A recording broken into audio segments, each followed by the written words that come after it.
Mintaqadagi Amerika Qo'shma Shtatlarining harbiy bazalariga Eron zarba bersa-yu, AQSh bu jarayonga qo'shilsa. Urush necha kun davom etadi deb o'ylaysizlar? To'g'ri, aniq aytib bo'lmaydi buni. Yoki Isroil urushga ko'p ham uning resurslari yetmaydi deyiladi yoki Isroilning tarixiga qarasak ham shunday. Umuman Arab-Isroil urushlarida ham. Ya'ni aynan endi Eron va Isroil urushi qancha davom etishi mumkin? Marhamat. Xo'p, endi bu yerda endi hozir Eron atrofidagi davlatlarning pozitsiyasi va Isroilning atrofidagi davlatlarning, xususan AQShning pozitsiyasiga bog'liq.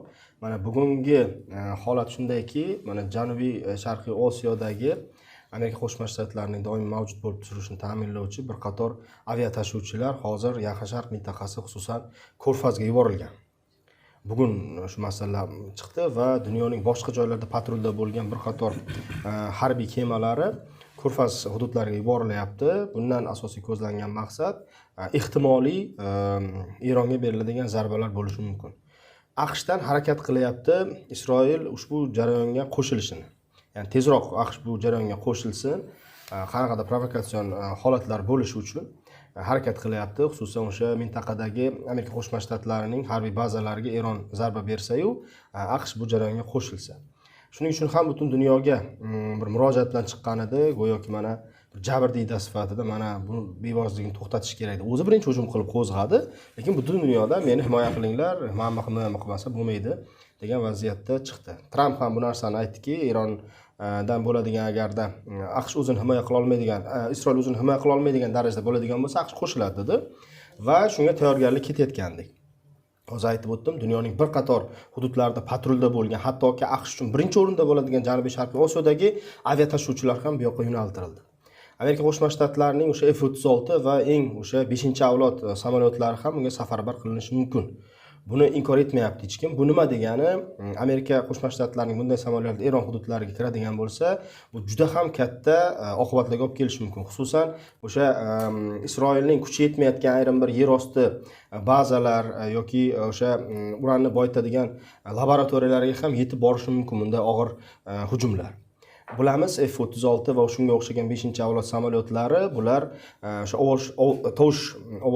ovoz tezligidan ham bir necha bor tez ucha oladi va buni oddiy bir F-15, F-16 larni ushlay olmayotgan Eron havo tizimi, ya'ni havodan mudofaa tizimi ushlay olmaydi buni. Bu degani o'sha ming afsuski 2003-yildagi Iroqda vaziyatini eslatyapti. Iroqda keskin bombalashtirilganligi yoki Liviyadagi 2011-12-yil voqealarini eslaylik. Bu yerdagi o'sha bir qator mudofaa obyektlari izdan chiqarilgandi va o'zini mudofaa qilmaydigan holatga tushirib qo'yilgan edi. Eron shunga olib borilyapti. Isroil urush qancha davom etadi shunda? Agar bugun erta tugamasa kerak, chunki vaziyat jiddiylashib bo'lgan. Hamma shu narsaga nima deydi, kirishib bo'ldi. Eron urushni qabul qildi va aytdiki, qachonki Isroilning hujumi to'xtamaguncha biz hujumni to'xtatmaymiz dedi. Isroil aytayaptiki, biz toki o'sha oxirgi obyektni yo'qotmaguncha, hattoki istisno qilmayapti, Xomaneyning ham, o'sha yerdagi diniy rahnamolarning ham yo'q qilinmaguncha nima deydi, hujum to'xtamaydi deydi va bu ming afsuski endi oylab davom etmasa ham bir necha kun hashartgich yana zarbalar bo'lishi mumkin. Buni to'xtatish uchun Birlashgan Millatlar Tashkiloti ming chaqiriq bilan chiqyapti, lekin hozircha buni hech kim oldini ola olmayapti. Rahmat. Aslida yana shu savol bo'yicha keyin boshqa savollarga o'tamiz. Boshqa rakursdan qaraydigan bo'lsak, haqiqatan ham endi tahlillarga qaraganda xususiy neft tashuvchilar, neft bilan ta'minlovchi markazlar yoki mana shunaqa tashkilotlar bunday jarayonlarni faqat bir hafta ko'tara olishi mumkin. Bir haftadan keyin dunyoda juda katta anasa neft energiyasi borasida, mana shu yonilg'i borasida juda katta muammolar keltirib chiqaradi. Ikkinchi tarafdan esa bir oygacha chidashi mumkin. Ularda zaxiralar juda ham ko'p bo'lgani uchun faqat NATO tashkiloti bir oygacha bunga sabr qila olishi mumkin. Ya'ni ta'minot bir oycha o'zini ta'minlay olishi mumkin. NATO demoqchimisiz? NATO. Ya'ni NATO askarlari NATO o'ziga bir oylik ta'minotni zaxiralab qo'ygan. Ya'ni bu degani bir oydan keyin u ham juda ham katta o'ziga ehtiyoj sezadi ta'minot bo'yicha. Endi bu nimaga olib boradi? Yuqorida siz aytib o'tdingiz, mana bu Isroilning arab davlatlari bilan urushishi va Eron bilan mana urushishi balkim qisqa muddatli bo'lishi mumkin deb. Aslida shundan manfaatdormiz. Ya'ni butun dunyo manfaatdor. Urush bo'lmasa o'zi. Albatta, urush bo'lmasligi va urushdan tezroq tugashi. Agar chunki Eron nihoyatda dunyoni ikki tarafiniga ham eshigi ochilgan bir qit'a. ya'ni shunaqa bir geosiyosiy joyda joylashgan. Agar bu hududdagi ta'minotlar uziladigan bo'lsa, deyarli uzilyapti, bu dunyoning hamma davlatlariga ta'sir qiladi. Faqat bundan yutadigan davlatlar bor. Amerika Qo'shma Shtatlari, Rossiya va shunga o'xshagan o'zining neftini va arab davlatlari bir qancha neftini juda ham yaxshi narxlarga sotib, yana ham boyishi mumkin. Lekin bu boyish qayergacha boradi? Chunki butun davlatlar bunga ehtiyoj sezib turgan paytida. Boy davlatlar yana boyligiga qarab ketayotganga o'xshaydi. Ikkinchi tarafdan hozir dunyoning hech qayrida 1 kilo ham ortiqcha porox yo'q. Hamma olib bo'ldi bir-biriga. Ya'ni saqlab turibdi. Shuning uchun Eronning hujum qilishi, tabii Isroilga hujum qilishi juda ko'p joyda ijobiy qarshi olinyapti, ayniqsa arab davlatlarida, lekin arab davlatlarida Amerikaning deyarli butun arab davlatlarining hammasida harbiy bazalari bor. Eron uchun juda qiyin vaziyat, lekin keyingi paytda men kuzatayotganim ham Eron oq-sochiq tashlab boshladi, ya'ni bir qancha murojaatlar qila boshladi. Amerikaga yashirin muzokaralar olib boryapti, Xitoy bilan muzokaralar olib boryapti. Mana Rossiya bilan mana o'sha yerdagi liderlarning qochishi bo'yicha, Rossiyaga qochishi bo'yicha muzokaralar bo'lyapti degan mishmishlar xabarlar chiqyapti. Katta ehtimol bilan bu amalga oshishi mumkin. Eron uzoq davom eta olmaydi urushda, chunki armiya haqiqatan zaif. Ikkinchi tarafdan Isroilning juda ustunlik tarafi bor. Isroilni agar yer hududini hisoblaydigan bo'lsangiz, Toshkent va Toshkent viloyatidan biroz kattaroq bo'lishi mumkin, agar shu atrofda bo'lmasa. Isroil nimadan yutyapti? Isroil agar haqiqatan Eron kuchli davlat, Eron 80 milliondan ziyod aholisi bor, u shunga yarasha potensiali bor. Agar haqiqatan real hujum qiladigan bo'lsa, Isroilni 1 soat, 1,5 soatga olib bormasligi mumkin shu potensial bilan. Lekin eng katta muammo shu yerdaki, Isroil ikkita tarafdan nihoyatda ustun. Birinchisi, bu hamma ko'rib turibdi, agent. Ya'ni men oldin ham aytganman, Eron bu katta Isroil. Isroilning o'zidan ko'p agent u yerda ishlaydi va ichkaridan agentlar juda ko'p ishlashgan. Mana ko'rdingiz, hattoki o'sha hech kimga, tinch aholiga zarar bermasdan o'sha armiya boshqaruvchilarining eng kuchli qo'mondonlarini xonasida urdi, uxlab yotgan joyda. Ikkinchi tarafdan esa Isroil eng kuchli o'zi uchun qilgan doimiy strategiyasi bu, hatto siz yuqorida eslatib o'tdingiz, arab davlatlarini nima uchun yutgan edi? 6 kunlik urushi bor, mana 3-4 marta urushlar olib borgan paytda nimadan yutdi? Havo hujumidan. U havo hujumiga o'ziga shunaqa strategik bir tuzilma ishlab chiqqan. Hali u yoqdagi Isroilga kelishib kerak bo'lgan yoki Isroilga mo'ljallangan vositalarning yoki qurollarning joyida portlatilishi. Va shuning uchun ham Isroil juda tez harakat qildi bu narsalarga va u yerda joyida portlatishga harakat qildi. Va bu Isroilning ustunlik tarafi. Ya'ni aytmoqchizki, Eronning o'sha zaxira qurol omborlarini portlatilishi. Portlat, ya'ni Eronni nihoyatda holsizlantirdi. Lekin urush masalasi qachongacha davom etishi masalasida tabiiy dilemma bor. Tezroq tugashidan hamma manfaatdor, lekin buning uzayishi butun dunyoga ta'sir qiladi. Bu juda katta jarayonlar, balki mana kuzatyapmiz hozir, lekin ikkala tarafni ham to'xtatishi mumkin bo'lgan katta davlatlar bor. Masalan, Xitoyni aytish mumkin, Rossiyani aytish mumkin, Amerika Qo'shma Shtatlari tabiiyki kelishuv asosida to'xtatishi mumkin, lekin Eronda bundan keyin nima bo'ladi? Bu juda ham qiziq jarayon. Rahmat.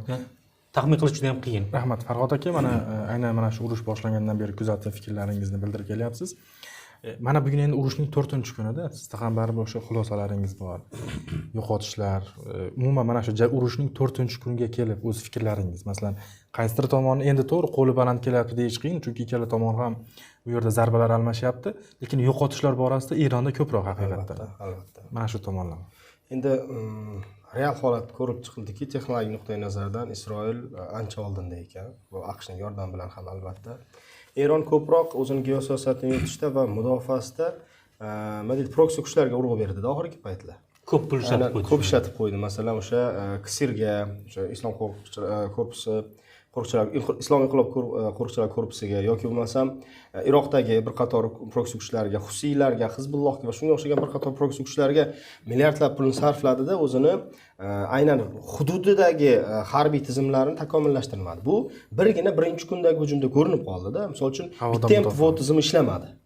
Bemalol. Hattoki o'sha qariya hisoblangan 4-chi avlod, 3-chi avlod samolyotlari bemalol Eron havo hududini nazoratga oldida. F-15, F-16lar bu butun dunyo uchun qariya samolyotlarda endi bular 20 yil, 25 yil oldingi samolyotlar.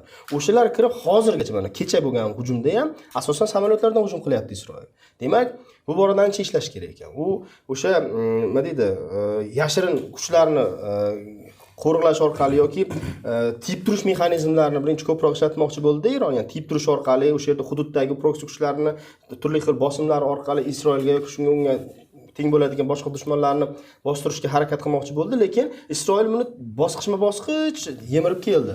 Birinchi Hizbulloh, keyin mana Asad ketdi, undan keyin Suriyadagi bir qator qo'riqchilar ketdi, bundan tashqari o'sha Iroqdagi politsiya kuchlari, mana Husiylarni ham neytrallashtirishga ulgurdi va endi Eron o'zi qoldi. Eron esa milliardlab shu kuchlarga sarflab o'zini PVO tizimini shakllantirmoqda. Eng yuqori bo'lgan S-300. S-300 bugun F-35, F-36 dan ushlay olmaydi. Undan tashqari yuqori tezlikdagi raketalarni ham ushlay olmaydi. Buni biz ko'ryapmiz-da. Ya'ni texnologik nuqtai nazardan Isroildan ancha orqada qolib ketgan ekan Eron. To'g'ri, raketalar o'sha boryapti. O'sha temir gumbazni yorib o'tyapti, lekin bu sanoqli zarbalar Eronning butun salohiyatini ko'rsatmaydi-da. Agarda ommaviy urush boshlanadigan bo'lsa, Eron juda ham qiyin ahvolga tushib qoladi. Faqatgina o'sha odamlar soni va askarlar sonidan yutishi mumkin. Lekin umumiy chegara yo'q. Lekin umumiy chegara yo'q. Uni qayerda front ochadi ular? Misol uchun, umumiy chegarasi bo'lgan Suriya bilan Isroil urushini eslaylik. Bir kunda harbiy operatsiya qilib Isroil Suriyaning o'sha yer tagidagi yashirin raketa ustaxonalarini yo'q qilgan edi. Maxsus operatsiya qilib, desant tushirib, o'sha tubdagi yer osti tunnellargacha kirib, o'sha yerda o'z ichkaridan portlatib chiqib ketgan edi va bu 20-30 yillik loyihani yo'qqa chiqargan edi. Ya'ni bu jihatdan baribir texnologik ustunlik bo'lishi kerak. Bugun esa Eronda bu narsani kuzatmayapmiz. Rahmat. Farhod aka bitta qo'shimcha qilmoqchi edim. Mana Suriyani biroz eslab o'tdingiz. Endi baribir fikrlab agar mana shu mavzuni 1-2 yildan beri tahrir qilib kuzatib kelayotgan bo'lsak, Husiylar, Hizbulloh, umuman yuqorida siz aytgandek Eronning o'sha proksi guruhlari avval qanotlari qirqildi desak ham bo'ladi Eronni. Undan keyin Eronning o'ziga keldi. Agar o'rtada Suriya bo'g'ini hali ham Asad deymizmi yoki aytaylik Eronga moyil bo'lgan kuchlar bo'lganda mana shunday Eronga qaqshatqich zarbalar berish imkoni bo'larmidi? Chunki turish mexanizmi bo'lardi-da. O'sha Hizbulloh orqali yoki Hamas qo'llab-quvvatlash orqali Isroilni uncha-muncha ovora qilib tiyib turish mexanizmlari bo'lardi. Bugun esa o'sha Asad hokimiyatga ketgandan keyin o'rtada Ashara keldi va o'rtada umuman bog'liqlik yo'qolib qoldi. Ular ta'minoti ham uzilib qoldi. Eronga dushmanlik ham e'lon qildi-ku o'zi. Yo'q, endi Eronga dushmanlik ham e'lon qildi va umuman uzilib qoldi-da. Endi bog'lovchi umuman ko'prik qolmadi. Hizbullohning yordam bera oladigan kuchi yo'q. Chunki keladigan moliyaviy va harbiy qurollardan umuman asar ham yo'q yerda. Borini ham o'sha pagerlari bilan yo'q qildi oxir-oqibat Isroil va u yerda endi hozir faqatgina Hamas bor. Hamas esa bugungi kunda o'zining g'azosini ham himoya qila oladigan sharoitda emas. Shunday ekan, agarda oldingi holat bo'lganda qanaqadir tiyib turish mexanizmi bo'lardi Isroil. Bugun esa bu tiyib turish mexanizmlari ishlamayapti. Hattoki o'sha Suriyadagi Islom inqilob qo'riqchilar korpusining bir qator generallarini yo'qotib ham bu ko'priklarni uzib tashladi. Ya'ni bugun aloqa yo'q. Faqatgina internet orqali yoki qandaydir vosita orqali Hizbulloh bilan gaplashib turgan bo'lishi mumkin. O'sha gaplashib turgan generallarni ham yo'qotdi Isroil. Ya'ni bunga mas'ul bo'lgan boshqosh bo'lib turgan infrastruktura ham yo'qoldi. Bugun hozir Eronning oldida urushni qabul qilish masalasi turibdi va qabul qildi ham. Endi hozir mantiqiy yakuniga yetish kerak bu. Mantiqiy yakuni agarda Eron tomonidan bo'ladigan bo'lsa, bu Eronning ichkarisida siyosiy ijtimoiy o'zgarishlarga olib keladi bu. Ya'ni urushda mag'lub bo'lganlikda, qo'rqoqlikda ayblashda boshlaydi aholi. Buni ko'rdik biz bir qator shaharlarda. To'g'ri. Va bu ijtimoiy siyosiy keskin jarayonlarni o'zgartirib, o'zi bilan o'zi ovora bo'lib qoladi va Isroil o'zining maqsadiga erishgan bo'ladi. Bir deganda yadroviy dasturlarni yo'q qildi, ikkinchi deganda Eronning nima deydi, qarshilik qilish omilini ham yo'qotadi va bu bilan o'zining dushmasini yo'qotgan bo'ladi-da. Mana shunga olib bormoqchi bo'lyapti Isroil. Va agarda bu urush qanchalik cho'zilsa, bu ana shu mantiqiy yakuniga yetish xavfi bor.